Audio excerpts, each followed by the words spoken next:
When I retired at 48, I realized something quite profound. For most of my adult life, I had never been alone.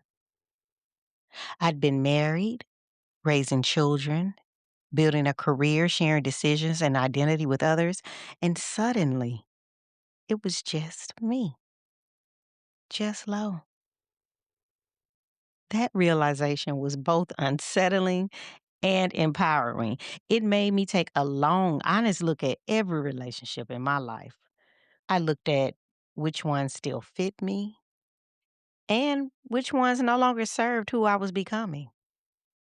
And as I sat with that thought, I began to notice a strange kind of freedom bubbling up underneath the uncertainty. If I could describe it, it was as if you're stepping into a room you didn't know you owned. Hmm. Hey, it's me, Lo, and welcome back to Lo Unmuted. This is season one, Unmuted, A Return to Self, where I share my journey of becoming. The small, quiet decisions, the lessons, and the freedom that comes from aligning your life with who you truly are. If you're ready to step away from what no longer serves you and live life on your own terms, well, you're in the right place.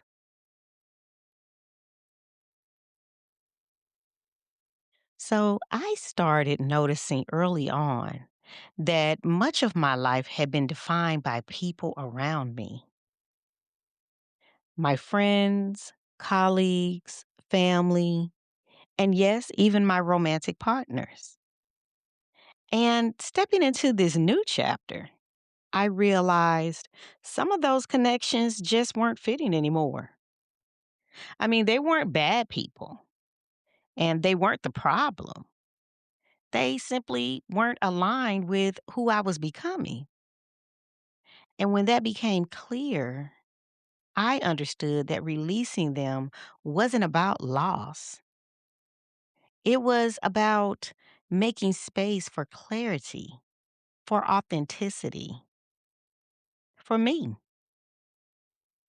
So I began quietly letting go.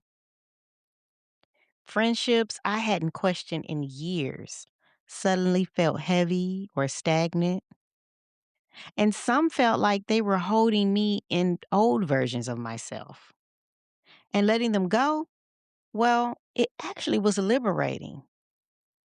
I would have thought it would have been lonely.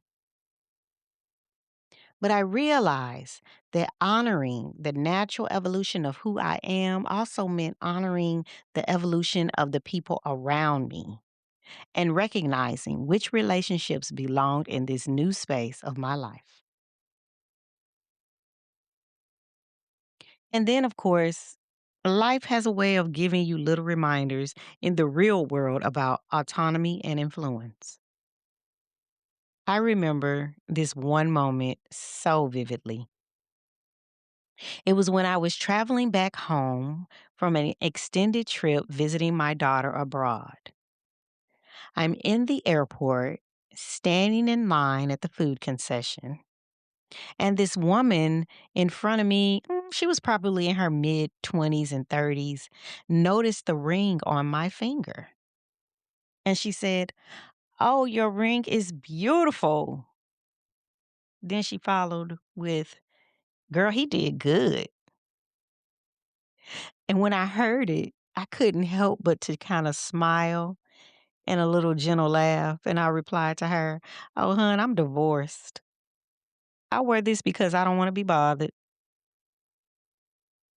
If you could have seen the look on her face, it was a combination of puzzlement, surprise, maybe even a little admiration. And that look just stuck with me. And it was in that instant I realized something very important. And that is, it's okay for a woman to choose autonomy. I'm sure that young lady was processing what society tells us we should want, and yet she was witnessing me going against that, creating my own lane, unapologetically me. And that moment reminded me that the choices we make for ourselves can quietly influence others, even when we're not trying. That lesson carried over into the dating scene too. I noticed I had been moving forward not out of desire, but out of momentum, doing what I thought I was supposed to do. And once I recognized that, everything changed.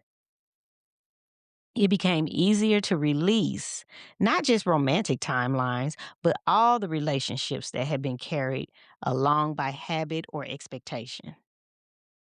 I began to understand it's never about forcing connections.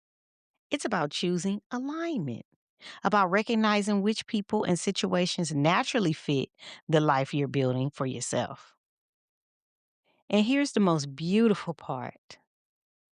Once I let go of what didn't fit, the relationships that truly belonged in my life began to show up naturally. I could meet someone and immediately feel it. It was like I would say to myself, oh, this one is an acquaintance, and this one is a friend, and some are just passing through my life. And you know what? It's okay. I don't have to force connections or bend to expectations. I can set boundaries, be myself unapologetically. Y'all hear that word a lot because I love that word. And I can honor the role each person plays in my story. Now, it's a practice, one that I revisit every day. And each time it feels a little lighter and a little more freer. And I thought to myself, Lo, this is what empowerment feels like. This is what freedom feels like. To consciously shape who is in your life and how they are in it, that's the kind of living I want to share with you. That's what it means to come back to yourself. And as I step back into my own quiet moments here in the dollhouse, I carry that awareness with me, that letting go opens spaces for what truly belongs. Again, it's a daily practice, a gentle choice, and it's one I continue to explore with gratitude and curiosity.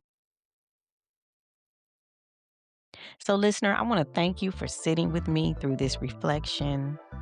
And I hope it inspires you to take a gentle look at the spaces and relationships in your own life.